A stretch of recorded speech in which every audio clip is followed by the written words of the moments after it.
नमस्कार श्रोताओं। आकाशवाणी छिंदवाड़ा से मैं अमूल शिंदे आपका स्वागत करता हूँ। श्रोताओं, 15 अगस्त हमारे लिए केवल एक राष्ट्रीय पर्व नहीं बल्कि उन अनगिनत वीरों के त्याग, साहस और संघर्ष को स्मरण करने का अवसर है जिन्होंने देश की स्वतंत्रता और उसकी रक्षा के लिए अपना सर्वस्व समर्पित किया। श्रोताओं, आज जब हम स्वतंत्रता दिवस मना रहे हैं, ऐसे अवसर पर उन लोगों के अनुभव और विचार सुनना विशेष रूप से महत्वपूर्ण हो जाता है जिन्होंने अपने जीवन का एक महत्वपूर्ण हिस्सा राष्ट्र की सेवा और सुरक्षा के लिए समर्पित किया। इसी क्रम में आज हमारे साथ मौजूद है भारतीय सेना के सेवानिवृत्त अधिकारी कर्नल बप्पादित्य धर जी। कर्नल साहब ने अपने सेवाकाल में देश की सेवा की है और आर्मी लाइफ के अनेक अनुभवों को करीब से जिया है। कर्नल बप्पादित्य धर जी, आकाशवाणी छिंदवाड़ा के स्टूडियो में आपका हार्दिक स्वागत और अभिनंदन।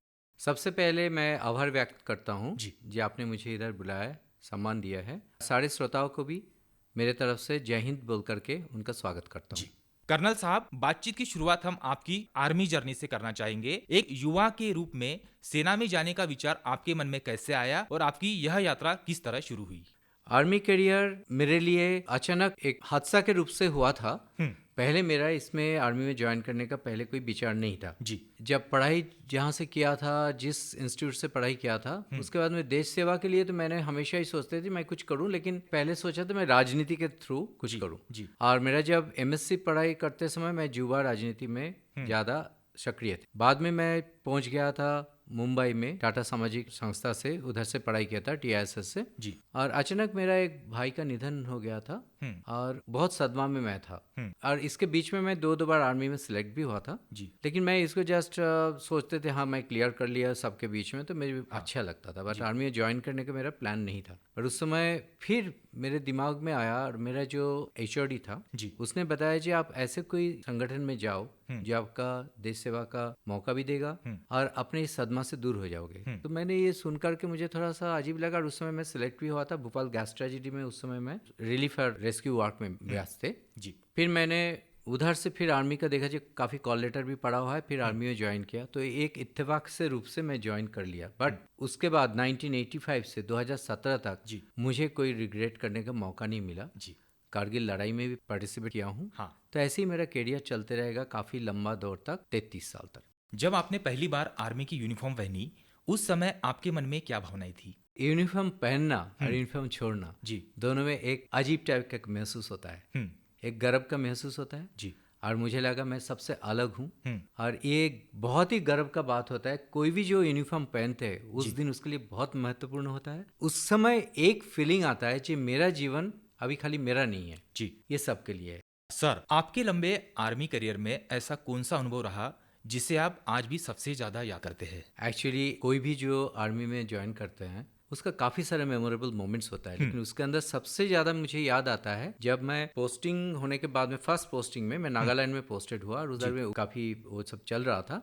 तो मेरे 22 दिन के अंदर मैं जब एक एम्बुश करने के लिए जा रहा था पेट्रोलिंग में, जी। तो 22 दिन के अंदर उस समय रात 2 बजे मेरे ऊपर में एम्बुश हो गया। और उस समय मैं भी बिल्कुल सेकंड लेफ्टिनेंट था। तो उस समय कैसे मैं वो एम्बुश को तोड़े थे, कुछ लड़के मेरे पीछे जो था वो भाग रहे थे, उसको कंट्रोल किया स्प्लिट सेकंड में। तो वो एक जो एक स्पेशल मोमेंट्स जो था उसको कैसे कंट्रोल किया, तो वो सबसे मेमोरेबल है। दूसरी बात है, जब चाइना बॉर्डर में मैं जब था उधर में 18 घंटा अचानक बर्फ गिर गया था और हमने जा रहे थे। एक्चुअली उस समय चाइनीज ने अरुणाचल में हेलीपैड बना दिया था हमारे, उसको काउंटर डिप्लॉयमेंट के लिए इंडिया ने, हमारे देश ने डिसीजन लिया था जो तिब्बत एरिया में हम लोग भी डिप्लॉयमेंट करेंगे। फर्स्ट टाइम बोफोर्स लेके गया था। ये था, इट वॉज इन 87/88 में था। तो उस समय जो 18 घंटा बर्फ पड़ने के बाद में, उस समय तो कोई टेलीफोन मोबाइल ये सब नहीं थे, तो हम लोग कैसे उस सिचुएशन में हैंडल किया था वो एक मेमोरेबल है। और सबसे memorable moment naturally Kargil war, जिस समय मेरा ही एक कैडेट कैप्टन सौरभ कालिया जब शहादत हो गया था उसका, उसको पाकिस्तान ने कैप्चर कर लिया था, उसको बहुत म्यूटिलेशन किया था। उस समय मैं एमबीए कर रहा था स्टडी लीव में इंदौर में। लेकिन उसको छोड़ करके मैं इमीडिएटली आर्मी में, मतलब मेरा हेडक्वार्टर में कॉल किया था, मुझे 18 घंटे के अंदर मूव करना पड़ा। और वो कारगिल के जो समय गया था वो मेरा सबसे मेमोरेबल पॉइंट। कर्नल साहब, हमारे श्रोताओं को आप ये बताइए, एक सैनिक का जीवन आम नागरिकों के जीवन से किस तरह अलग होता है? सैनिक का जीवन तो टोटली अनसर्टेनिटी में होता है, लेकिन डिसिप्लिन और सैक्रिफाइस में भरे रहते हैं। आपको भी पता है जो एक सैनिक जब पोस्टेड होता है कहाँ भी, उसको साल में खाली थोड़ा सा टाइम मिलता है बीवी बच्चे से मिलने के लिए। जी बिल्कुल। दूसरी बात है, जैसे कोई भी अब सिविल जॉब हो, इवन कोई ना पैरामिलिट्री हो व पुलिस का वो किसी में हो, जी उसमें हमेशा एक ड्यूटी आवर्स होता है। जी फौज में कोई ड्यूटी आवर्स नहीं होता है। आप छुट्टी में भी हो, जी। आपको कभी भी आपको बुला सकते हैं। जी तो जब भी यूनिफॉर्म पहन लेते हैं फौज में पर्टिकुलरली, वो जिंदगी ऑलमोस्ट लाइक 24 आवर्स वो देश का होता है और गवर्नमेंट का होता है। जी। सर, आपने अपने जीवन का एक महत्वपूर्ण हिस्सा देश की सेवा में दिया है। आपके लिए देश सेवा का वास्तविक अर्थ क्या है? एक्चुअली देश सेवा का पहली सीख मेरी माँ से मिली। जी उन्होंने बचपन में मुझे शिवाजी महाराज, महाराणा प्रताप, गुरु गोविंद सिंह, जी। स्वामी विवेकानंद, नेताजी सुभाष चंद्र बोस, रामकृष्ण परमहंस, रविंद्रनाथ टैगोर और बंकिम चंद्र चट्टोपाध्याय और अनेक राष्ट्र नायकों की कहानियां सुनाई जब मैं 4 साल से थे तब से। जी तो बाद में मैंने समझा कि देश प्रेम, देश सेवा केवल सीमा पर लड़ना नहीं, प्रकृति, जंगल, वाइल्ड लाइफ से प्रेम करना भी देश प्रेम है। जी बिल्कुल। और जो देश के भीतर से कमजोर करता है, जैसे भ्रष्टाचार, जी अपराध या बेईमानी, उसके खिलाफ भी अपनी क्षमता और अपने स्तर पर खड़ा होना देश सेवा है। जी बिल्कुल। मेरे लिए देश सेवा का अर्थ है देश को जितना सुरक्षित, सुंदर और बेहतर बना सकूं उतना बनाना। कर्नल साहब, हम आम नागरिक 15 अगस्त को स्वतंत्रता का उत्सव मनाते हैं।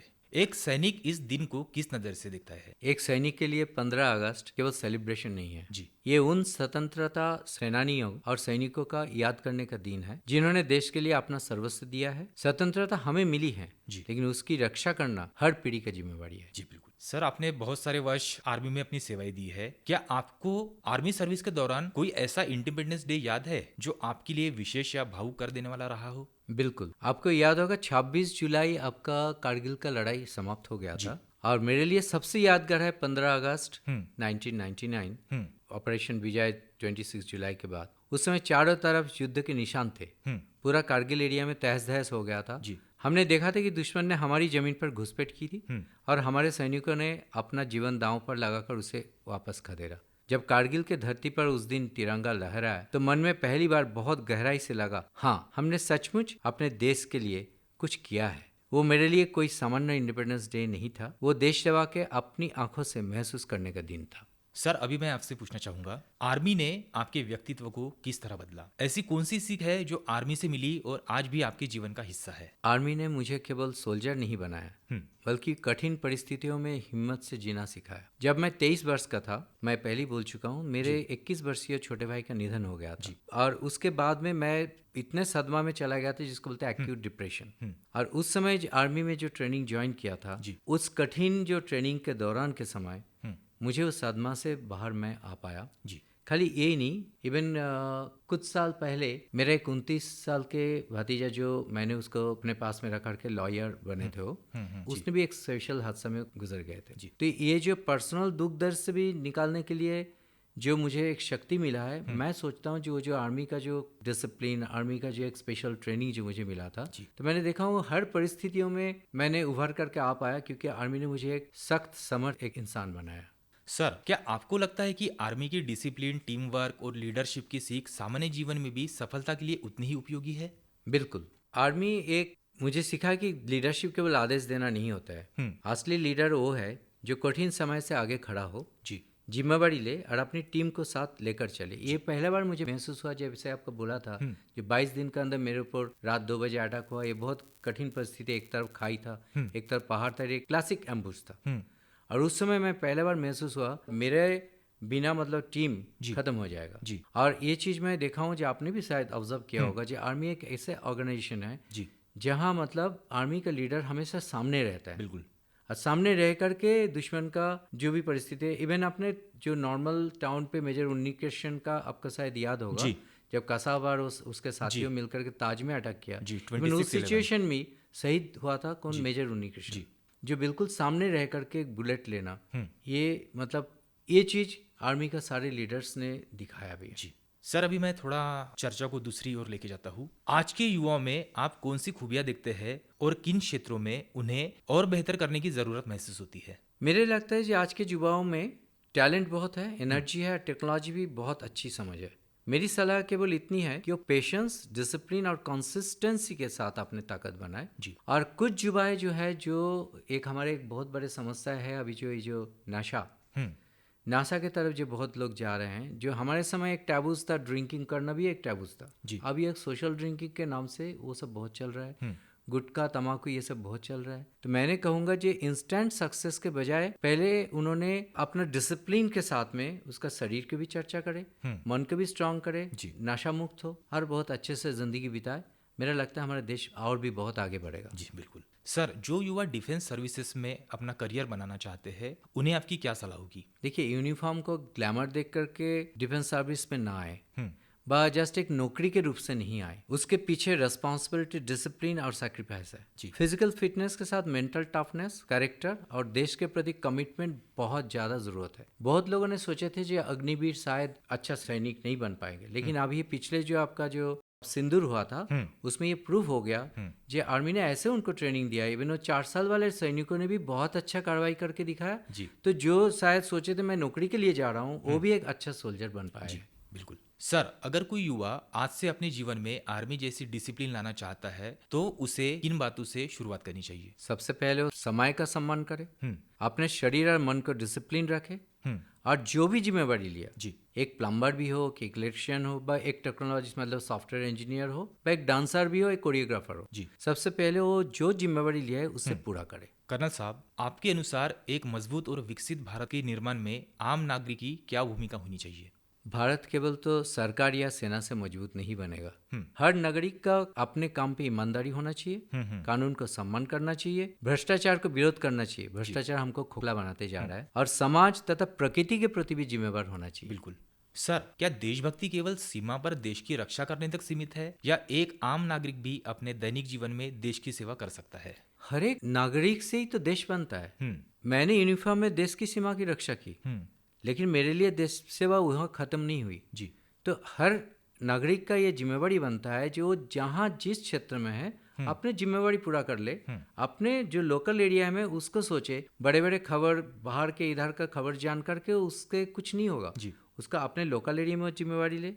मैंने अलग अलग जगह पर 1 लाख से अधिक पेड़ लगाने का प्रयास किया। जी। आर्मी से पहले और आर्मी के दौरान सोशल रिलीफ और रेस्क्यू वर्क में जुड़ा रहा। जी। रिटायरमेंट के बाद में मैं अभी रूरल डेवलपमेंट के ऊपर ध्यान दिया। मैं और मेरा पत्नी जो मेरे साथ कंधे में कंधा मिला करके बच्चों की देखभाल की गांव का। जी। और अभी तो उस गांव का जो सबरबनी छिंदवाड़ा का एक हिस्सा है, वो बेस्ट टूरिस्ट विलेज अब इंडिया 2024 का अवार्ड लिया है। मेरा देश सेवा उधर ही खत्म नहीं हो गया था। सिमिलरली आपके आसपास में भी आपने खाली प्रकृति का संरक्षण करे, अपने नेबर्स के साथ देखभाल करे, जी। वही आपके लिए मतलब मैं सोचता हूँ जे वो देश सेवा का एक प्रतीक है। जी बिल्कुल। सर, आपने पर्यावरण को देश सेवा से किस तरह जोड़ा? मेरे लिए प्रकृति से प्रेम देश प्रेम का ही एक रूप है। आर्मी पोस्टिंग्स के दौरान आगरा, जोधपुर और कोई अन्य स्थान पर, इवन कारगिल में भी फॉरेस्ट डिपार्टमेंट के साथ मिलकर पेड़ लगाए। जी। मेरे साथी बाकी अफसर ने कभी कभी मजाक उड़ाते थे जब आप आर्मी ऑफिसर हो ना, फॉरेस्ट ऑफिसर हो, लेकिन मेरे लिए मजाक नहीं था। जी। जिस जमीन और प्रकृति में हमें जीवन दिया है उसकी संरक्षण करना भी हमारी जिम्मेवारी है। और मैं तो सोचता हूँ देश प्रेमा का एक अलग रूप है जो प्रकृति को आप प्रेम करो। जी। सर, अभी आप हमारे श्रोताओं को अवगत कराइएगा, आर्मी से रिटायरमेंट के बाद जब आप अपने पूरे करियर को पीछे मुड़कर देखते हैं तो कौन सी बात आपको सबसे ज्यादा संतोष देती है? सबसे ज़्यादा संतोष तो मेरा यह है कि मैं रिटायरमेंट को रिटायरमेंट के रूप से नहीं लिया। उसके बाद में आलस भरा जिंदगी नहीं व्यतीत किया। जी। आज मैं सातपुरा के जंगल और ग्रामीण क्षेत्र में काम करते हुए मुझे लगता है कि यूनिफॉर्म तो बदल गई है, लेकिन मिशन वही है। जी। अपने देश और समाज के लिए अपनी क्षमता के अनुसार कुछ अच्छा करना। सर, क्या आर्मी का कोई ऐसा अनुभव या कोई ऐसा व्यक्ति है जिसने आपके जीवन पर बहुत गहरा प्रभाव डाला हो? ऐसे तो आर्मी में बहुत सारे लीडर जिनके अंडर में मैं काम किया हूँ, बहुत कुछ सीखा हूँ। पर सबसे पहले मेरा नाम याद आता है ब्रिगेडियर एफ बुलसारा, जिन्होंने प्रेसिडेंट गेम को मालदीव्स में, जो आपको याद होगा, मालदीव्स में रेस्क्यू किया था इंडिया ने जो सेना भेज करके, तो उन्होंने उसका नेतृत्व दिए। और उन्होंने मेरा बटालियन कमांडर भी था IMA में ट्रेनिंग के दौरान। बाद में वो मेरा कमांडर भी बने। पैरा ब्रिगेड में उनसे ही मैं मैरून बेरे लिया था। और उसने मुझे एक सीख दिया था, तुम पूरी दुनिया को तो नहीं बदल सकते हो, पूरी दुनिया को सुधारने मत जाओ। कौन उधर क्या कर रहा है, कौन उधर कर रहा है, उसमें ध्यान मत दो। अपने आसपास का जिम्मेवारी ठीक से संभालो और उसे बेहतर बनाओ। उसके बाद में मेरा सोच भी बदल गया। उसके बाद में मैं जो अपना क्षमता के मुताबिक अधिकारी को पत्र लिखता हूँ, प्रशासन से मिलता हूँ, जहाँ संभव होता है अपने बात रखता हूँ और कुछ बदलने की कोशिश करता हूँ अपने स्तर पे। कर्नल S नायडू थे उससे मैं बहुत कुछ सीखा हूँ। एक जनरल कुलबीर थे, उनके पास में ऑर्निथोलॉजी, बर्ड्स का प्रेम व जो पेड़ पौधा लगाना वो सीखा हूँ। इसके छोड़कर भी और सारे काफ़ी आर्मी अफसर है जिसका नाम मैं इस समय नहीं ले पा रहा हूँ, पर इन लोगों से मैंने बर्ड वॉचिंग से शुरू करके, अकाउंटिंग से शुरू करके, लड़ाई का सीख पे शुरू करके बहुत कुछ मैं उनसे सीखा हूँ। जी सर, आपके जीवन में व्यक्तिगत कठिनाई भी आई होंगी, उनसे आपने क्या सीखा? जीवन ने मुझे कोई गहरे दुख भी दिए, लेकिन उन अनुभवों ने मुझे एक बात सिखाई, हम हर परिस्थिति को नियंत्रित नहीं कर सकते, लेकिन उसका सामना कैसे करना है ये हमारे साथ में है। अच्छा खुशनसीब था जो पहले मेरा माँ, बाद में मेरा पत्नी, इन दोनों ने भी मुझे हमेशा साथ दिए। जी कर्नल साहब, आज की युवा पीढ़ी के लिए जो देश के भविष्य की जिम्मेदारी संभालने वाली है, आपका क्या संदेश है? मैं पहले बोलूंगा कि पहले सपने बहुत ऊंचा रखो, उड़ान बहुत ऊंचा रखो, और उसके साथ में अपना चरित्र को भी अच्छा बड़ा रखो। भारत को केवल एक सक्सेसफुल लोगों की नहीं बल्कि ईमानदार, जिम्मेदार और संवेदनशील नागरिकों को जरूरत है। मैं अभी आते थे मेरे गाँव के 2 लड़के को साथ में लेकर आया। एक लड़के को पूछा जी भाई तेरे लिए देश प्रेम क्या है?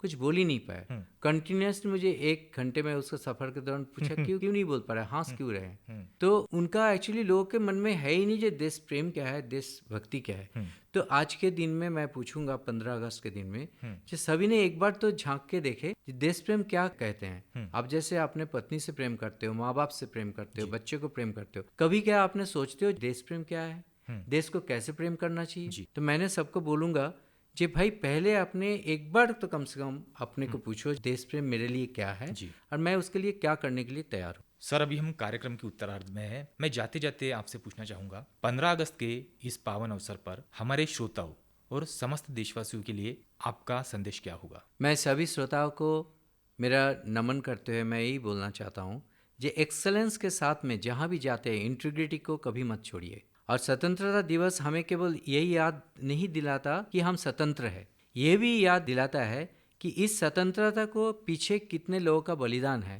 और इस स्वतंत्रता को हमने कैसे जारी रखे। 2 दुश्मन देश हमारे ऊपर सांस फेंकते रहते हैं हमेशा। इस दिन में हर देशवासी से ये कहना चाहूँगा, कभी कभी स्वयं से ये पूछिए कि देश ने हमें क्या दिया, इसके बजाय ये पूछिए कि हमने देश को लिए नया क्या किया। प्रकृति से प्रेम कीजिए, अपने आसपास के लोगों को और जीव जंतुओं से प्रेम कीजिए, अपने कर्तव्यों और ईमानदारी से निभाइए, और यहाँ गलत हो रहा है वहाँ अपनी क्षमता को अनुसार आवाज़ उठाइए, क्योंकि मेरे लिए देश सेवा की कोई रिटायरमेंट एज नहीं होती। जब तक सांस है तब तक आस है और तब तक देशभक्ति भी रहना चाहिए। जी कर्नल बप्पादित्य जी, आज आपसे बातचीत के माध्यम से हमारे श्रोताओं को सैनिक जीवन, अनुशासन, देश सेवा और राष्ट्र के प्रति जिम्मेदारी को करीब से समझने का अवसर मिला। आपके अनुभव निश्चित रूप से विशेषकर हमारे युवाओं के लिए प्रेरणादायी है। स्वतंत्रता दिवस हमें केवल अपने सेनानियों और वीर सैनिकों के बलिदान को याद करने का अवसर नहीं देता, बल्कि यह भी याद दिलाता है कि राष्ट्र निर्माण में प्रत्येक नागरिक की अपनी भूमिका है। कर्नल साहब, आपने अपने जीवन के महत्वपूर्ण वर्ष देश की सेवा में समर्पित किए। आकाशवाणी के माध्यम से आपने हमारे श्रोताओं के साथ अपने अनुभव और विचार साझा किए, इसके लिए आपका हृदय से आभार व्यक्त करते हैं। इसी संदेश के साथ कर्नल बप्पादित्य जी से अनुमति लेते हैं। सर, आपका बहुत बहुत धन्यवाद। Thank you. जय हिंद। और आप सभी श्रोताओं को स्वतंत्रता दिवस की हार्दिक शुभकामनाएं। जय हिंद।